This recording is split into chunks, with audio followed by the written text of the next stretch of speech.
जय हिंद दोस्तों। आ गया हूं मैं अपनी एक प्रीवियस वीडियो का अगला भाग लेके। हाँ, पता है ज़्यादा ही लेट हो गया है, बट कोई नहीं। तो चलो हम इस वीडियो में जानेंगे कुछ और प्रयासों के बारे में जो कि हमारे भारत के संविधान के लिए किए गए थे। अगर आपने इस वीडियो का पहला भाग नहीं देखा तो डिस्क्रिप्शन में लिंक है, आप जाएं और देखें। तो चलिए शुरू करते हैं। 11 अप्रैल 1942 को क्रिप्स मिशन रिजेक्ट होने के बाद 8 अगस्त 1942 को महात्मा गांधी जी ने एक मास मूवमेंट लॉन्च किया जो कि क्विट इंडिया मूवमेंट के नाम से जाना गया।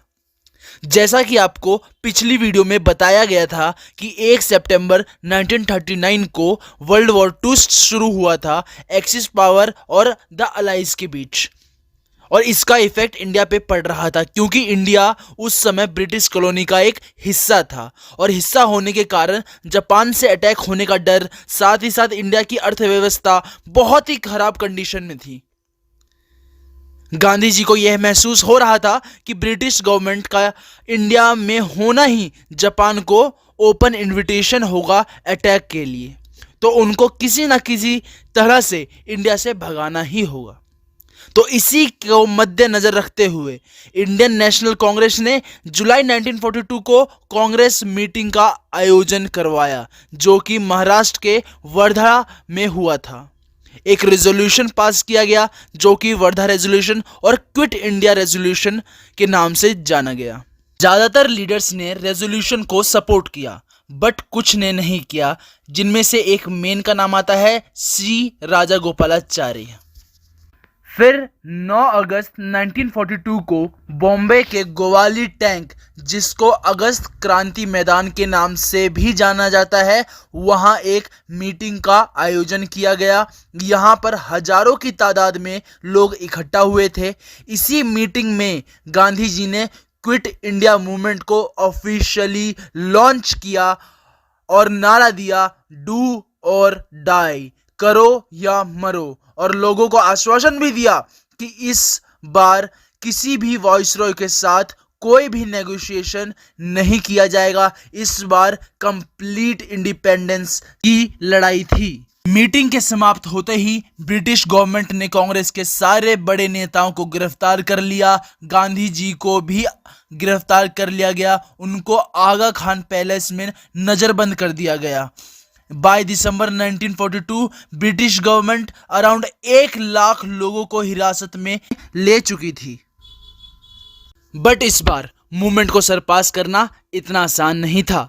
ब्रिटिश गवर्नमेंट के इस रवैये को देखते हुए भारतीय नेता छुप गए और अंडरग्राउंड नेटवर्क बनने शुरू हो गए। देश के कई न्यू नेता सामने आए जो कि अच्युत पटवर्धन, अरुणा असफ अली, राम मनोहर लोहिया, बीजू पटनायक, जयप्रकाश नारायण, सुचिता कृपलानी जैसे नेता बढ़कर सामने आए।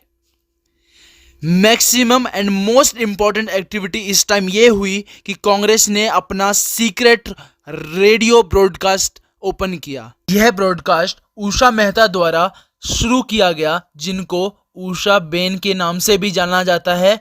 इनकी मदद नानक मोटावरी जी ने की जो कि शिकागो रेडियो ब्रॉडकास्ट के ऑनर थे।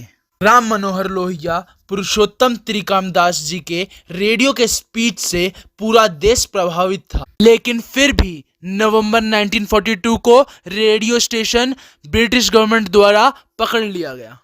यह मूवमेंट एक फेलियर की तरफ जा रहा था। तभी जेल से खबर आती है कि गांधी जी ने 21 दिवस का उपवास किया है, और यह उपवास इसलिए किया गया, उस समय के viceroy Lord Linlithgow Gandhi ji को फोर्स कर रहे थे कि जो देश में मूवमेंट चल रहा है वो आपके कारण चल रहा है, आप उसको कंडेम्ड कीजिए। और यह बात देश में हवा की तरह फैल गई। लोगों में आक्रोश बढ़ गया। एक नई एनर्जी इस मूवमेंट में आ गई। हजारों लोगों ने आगा खान पैलेस को चारों तरफ से घेर लिया। गवर्नमेंट पे चिट्ठियों द्वारा दबाव दिया गया कि गांधी जी को छोड़ो और उन्हें इलाज करवाओ। यह चीज भारत तक ही सीमित नहीं थी, बाहर की मीडिया भी गवर्नमेंट पे प्रेशर डालने लगी कि गांधी जी को छोड़ो। यहाँ तक कि वॉइसरॉय एग्जीक्यूटिव काउंसिल से 3 इंडियन मेंबर ने भी रिजाइन दे दिया, जिनके नाम MS अनय, NR सरकार, MP मोदी थे। हालांकि ये तीनों मेंबर क्विट इंडिया मूवमेंट को सपोर्ट नहीं कर रहे थे, लेकिन गांधी जी की बिगड़ती हालत को देख के इन्होंने ऐसा कदम उठाया। गांधी जी की ज़्यादा ही तबीयत खराब होने के कारण 6 मई 1944 को गांधी जी को रिलीज कर दिया गया मेडिकल केयर के लिए। और यह मूवमेंट ब्रिटिशर्स को भारत से निकालने में कामयाब तो नहीं रहा, लेकिन देश को आज़ादी के लिए तैयार जरूर कर दिया। और हाँ, Muslim League, Communist Party of India, Hindu Mahasabha भी इस मूवमेंट को सपोर्ट नहीं कर रही थी। वहीं दूसरी तरफ सितंबर 1942 को 1600 सोल्जर्स के साथ INA इंडियन नेशनल आर्मी का फर्स्ट डिवीजन तैयार हो जाता है, जिसकी अगुवानी मोहन सिंह करते हैं। लेकिन जापान से विवाद होने के कारण मोहन सिंह को जापान गवर्नमेंट अरेस्ट कर लेती है। नया अध्यक्ष रास बिहारी बोस को बनाया जाता है। जुलाई 1943 को सुभाष चंद्र बोस सिंगापुर पहुंचते हैं और उन्हें 25 अगस्त 1943 को माल्या में INA का सुप्रीम कमांडर बनाया जाता है। और वहीं पे उन्होंने अपना फेमस स्लोगन पहली बार सुनाया था, तुम मुझे खून दो, मैं तुम्हें आज़ादी दूंगा। 21 अक्टूबर 1943 को Subhas Chandra Bose provisional government for free India setup करते हैं सिंगापुर में, जिसमें HC चटर्जी को फाइनेंशियल पोर्टफोलियो दिया जाता है, MA अय्यर को ब्रॉडकास्टिंग का और लक्ष्मी स्वामीनाथन को वुमेन रिप्रेजेंटेटिव। यह प्रोविजनल गवर्नमेंट ब्रिटिश पे वॉर डिक्लेयर कर देती है। एक्सिस पावर का के द्वारा इसे रिकॉग्नाइज भी कर दिया जाता है।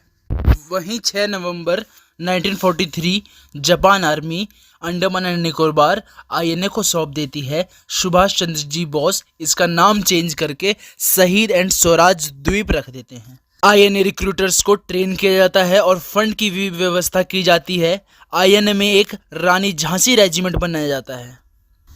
जनवरी 1944 को INA का हेडक्वार्टर शिफ्ट कर दिया जाता है रंगून में, और यहाँ से आर्मी इंडिया के लिए मार्च करती है। वॉर क्राई होता है, चलो दिल्ली। जुलाई 1944 को बोस आज़ाद हिंद रेडियो से महात्मा गांधी जी को फादर ऑफ नेशन कहकर एड्रेस करते हैं। वहीं वर्ल्ड वॉर 2 में 1944 को USA भी एंटर कर जाता है द अलाइज के साथ। 6 अगस्त 1945 को हिरोशिमा और 9 अगस्त 1945 को नागासाकी पे एटॉमिक बॉम्ब का इस्तेमाल किया जाता है, जिससे 2 सितंबर को जापान सरेंडर कर जाता है। यहीं पे वर्ल्ड वॉर 2 खत्म।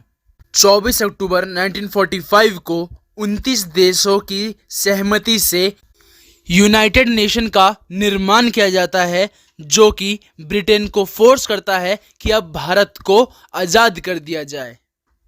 इसी को मद्देनजर रखते हुए ब्रिटेन 1946 मई को कैबिनेट मिशन प्लान भारत भेजती है, जिसको कि हम नेक्स्ट वीडियो में जानेंगे। तब तक के लिए जय हिंद, जय भारत।